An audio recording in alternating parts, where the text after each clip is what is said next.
Hello guys, അങ്ങനെ ഞാൻ വീണ്ടും വന്നു. വീട്ടിൽ ചെറുതായിട്ടൊരു പണി കിട്ടി കേട്ടോ. ഗ്യാസ് കഴിഞ്ഞു പോയി. അതുകൊണ്ട് ഞങ്ങൾ നേരെ വൃന്ദാവനിൽ പോയി ഫുഡ് കഴിക്കാമെന്ന് വിചാരിച്ചു. ഇത് പുതിയ വൃന്ദാവനാണ് കേട്ടോ, പാലാരിവട്ടത്തല്ല. ഇടപ്പള്ളി കഴിഞ്ഞ ഉടനെ അടിപൊളിയായിട്ട് ഇൻറ്റീരിയറൊക്കെ ചെയ്ത് അടിപൊളിയായി വെച്ചിട്ടുണ്ട് കേട്ടോ. പക്ഷേ കുഴപ്പമൊന്നുമില്ല, നല്ല തിരക്കും കാര്യങ്ങളൊക്കെ ഉണ്ട്. പക്ഷേ സർവീസൊക്കെ ഇത്തിരി സ്ലോ ആയിട്ട് തോന്നി കേട്ടോ.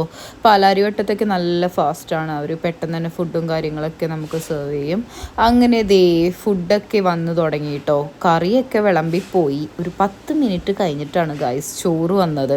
കാരണം അത്രയും സമയം എടുത്തു. കാരണം ഭയങ്കര ലാഗായിട്ട് എനിക്ക് തോന്നി കേട്ടോ. കാരണം ഞങ്ങൾ പാലാരിവട്ടത്തെ സ്ഥിരം കസ്റ്റമറാണ്.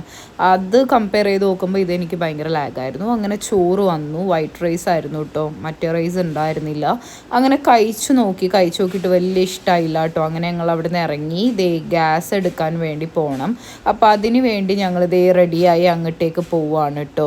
അപ്പോഴാണ് വണ്ടിയിൽ റേഡിയേറ്ററിൽ വെള്ളമില്ല എന്ന് പറഞ്ഞിട്ട് ഇക്കാക്ക് അതിലേക്ക് വെള്ളമൊക്കെ ഒഴിക്കുകയാണ് കേട്ടോ. 2 ദിവസമായി വെള്ളം ഇല്ലാണ്ട് വണ്ടി ഓടിച്ചുകൊണ്ടേയിരിക്കണത്. ഗ്ലാസ് ക്ലീൻ ചെയ്യാൻ നോക്കുമ്പോഴേക്കും വെള്ളം ഉണ്ടാവില്ല. അങ്ങനെ ആൾ ഒഴിച്ചുകൊണ്ടിരിക്കുകയാണ് കേട്ടോ. അങ്ങനെ വണ്ടിയൊക്കെ പൊക്കി വെച്ചിട്ടുണ്ട് കേട്ടോ. വെള്ളം ഒഴിച്ചിട്ട് വേണം ഞങ്ങൾക്കിനി പോകാൻ വേണ്ടിയിട്ട്. അങ്ങനെ വെള്ളമൊക്കെ ഒഴിച്ചു കഴിഞ്ഞു. ഞങ്ങൾ വണ്ടി എടുത്തു നേരെ ഗ്യാസ് എടുക്കാൻ അവിടെ എത്തിയിട്ടുണ്ട് കേട്ടോ. അങ്ങനെ സാധനവും ഞങ്ങൾ വണ്ടി കയറ്റി നേരെ വീട്ടിൽ വന്ന് നേരെ രാത്രി ആയപ്പോഴേക്കും ഫുഡ് കഴിച്ചു. ബ്രൊക്കോളി ഉണ്ട്, പിന്നെ മഷ്റൂം ഉണ്ട്, പനീറുണ്ട്, എഗ്ഗ് ഉണ്ട്. അങ്ങനെ ഞാനതും കഴിച്ചു. അപ്പോൾ ഇഷ്ടപ്പെട്ടാൽ like and comment, subscribe. Okay, by.